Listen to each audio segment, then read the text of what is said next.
Communication system का numerical है।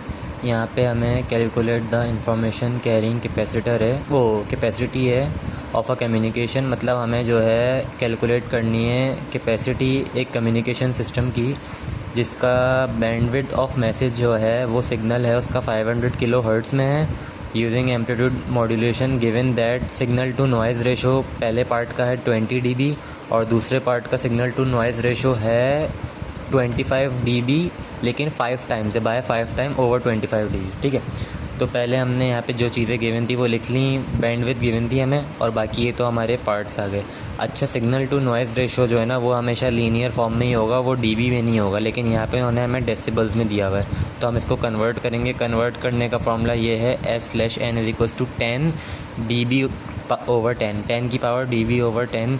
तो यहाँ पे हमने 10 लिखा, जो हमारे पास पहले पार्ट का 20 dB वो डिवाइड बाय 10, तो हमारे पास लीनियर फॉर्म में सिग्नल टू नॉइज़ रेशो आ गया 100।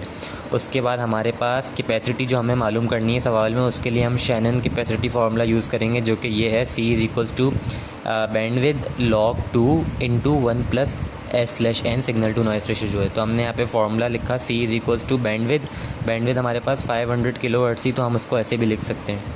उसके बाद मल्टीप्लाई बाय log 2 और ब्रैकेट के अंदर 1 फार्मूले का प्लस S/N हमने निकाला है यहाँ पे 100, वो आ गया। इसको जब सॉल्व करा तो हमारे पास आया 3.3 और आगे वैल्यूज़ थी, और वो एक्सपोनेंट 10 की पावर 6 था, तो 10 की पावर 6 मेगा होता है, तो यहाँ पे हमने लिख दिया 3.3 मेगा बिट्स पर सेकेंड जो है कैपेसिटी आ गई इसकी इन्फॉर्मेशन की, कि वो इतनी कैपेसिटी से इन्फॉर्मेशन कैरी कर सकता है, जो भी इसकी स्पीड वगैरह है Mbps। दूसरे पार्ट के अंदर हमारे पास सिग्नल टू नॉइज़ रेशो है 25, तो हम इसको 25 को कन्वर्ट कर लेंगे पहले वापस से वही उसके अंदर लीनियर फॉर्म में।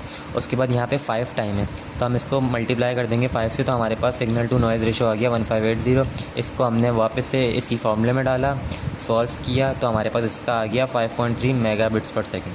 ठीक है, ये दूसरा न्यूमेरिकल आ गया। इसमें बस फार्मूला बेस्ड है सारा, कि हमारे पास एक इनपुट है मॉड्यूलेशन कैरियर का जिसकी फ्रीक्वेंसी है 500 किलोहर्ट्ज़, तो हमने यहाँ लिख दी कैरियर फ्रीक्वेंसी FC 500 किलोहर्ट्ज़। उसके बाद जो उसका पीक एम्पलीट्यूड है उसका AC वो है 20 VP लिखा हुआ है उन्होंने, मतलब वोल्ट नहीं है ये, पता नहीं पी क्यों लिखा है। और सेकेंड इनपुट जो है हमारे पास आ गया, उसको FM ले लिया इन्होंने, 10 किलोहर्ट्ज़ ले लिया है, और जो चेंज है आउटपुट का वो है 7.5 वोल्ट। अच्छा, हमने यहाँ पे USF और ISF निकालना है, और ये दो चीज़ें निकालनी है। पहले हमने USF मतलब अपर साइड फ्रीक्वेंसी और ISF मतलब लोअर साइड फ्रीक्वेंसी, इसको ISF भी बोलते हैं वरना इसकी फॉर्म वैसे LSF बनती है। अच्छा, USF निकाल ली हमने, इसका फॉर्मूला ये रहा FC + FM, FC ये रहा, FM ये रहा, ऐड करा, ये आ गया USF। ISF करने के लिए FC - FM कर दिया, वही वैल्यू डाली, माइनस किया, ये आ गया, पहला पार्ट हो गया। दूसरे के अंदर है एस्टिमेट द मॉड्यूलेशन कोएफिशिएंट निकालना है और उसकी पर परसेंटेज निकालनी है।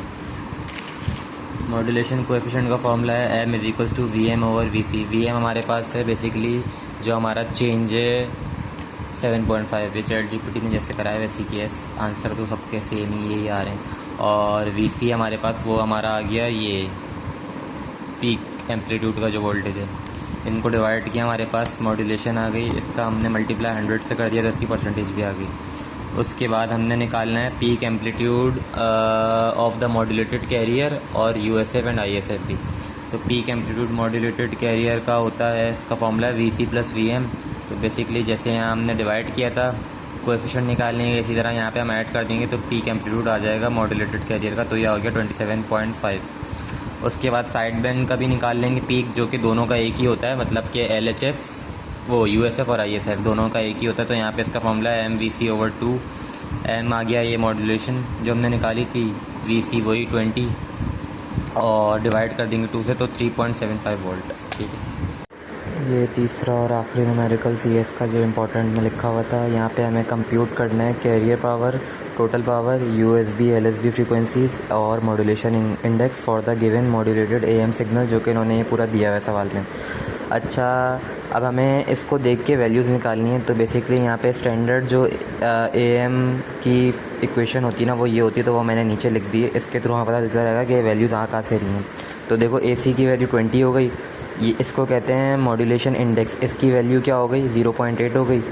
और FM जो होता है हमारे पास होता है मैसेज फ्रीक्वेंसी, उसकी वैल्यू हो गई हमारे पास 10 की पावर 3, मतलब कि आपका 100 वो 1 और 10 की पावर 3 है ना, मतलब कि 1000, तो बेसिकली 1 किलोहर्ट्ज़। और आपका यहाँ पे FC जो है कैरियर फ्रीक्वेंसी है, उसका आ गया हमारे पास 10 की पावर 5, मतलब कि 100 किलोहर्ट्ज़, ठीक है। अब ये सब मैंने एज इट इज़ यहाँ पे लिख दी सारी चीज़ें, कैरियर एम्पलीट्यूड मॉड्यूलेशन इंडेक्स, ये दोनों फ्रीक्वेंसीज़, ठीक है। अच्छा, उसके बाद हमें USB और LSB निकालना है। ये भी पिछले सवाल की तरह है, upper side band lower side band, जैसे पिछले में दिखाया था। फॉर्मूले दोनों के सेम है, बस नाम के अंदर फ्रीक्वेंसी से हट के बैंड हो गया है। तो FC प्लस FM करा हमने यहाँ पे, वैल्यूज़ यहीं से देख के ये आ गया। FC माइनस FM करा, लोअर साइड बैंड आ गया। उसके बाद कैरियर पावर निकालना है, इसका फॉर्मूला होता है PC is equals to AC का स्क्वायर ओवर 2R। अब AC हमारे पास है यहाँ पे कैरियर एम्पलीट्यूड, जो कि 20 का स्क्वायर है ओवर 2। अब R क्या है? अब R अगर यहाँ सवाल में हमें गिवन होता तो हम वो लिखते, लेकिन यहाँ पे गिवन नहीं है, तो स्टैंडर्ड हमने फ्रीक्वेंसी ले ली जो कि 1 ओम्स है। तो 2 1 2, तो ये 2 आ गया। इसको सॉल्व किया तो 200 वाट आ गया।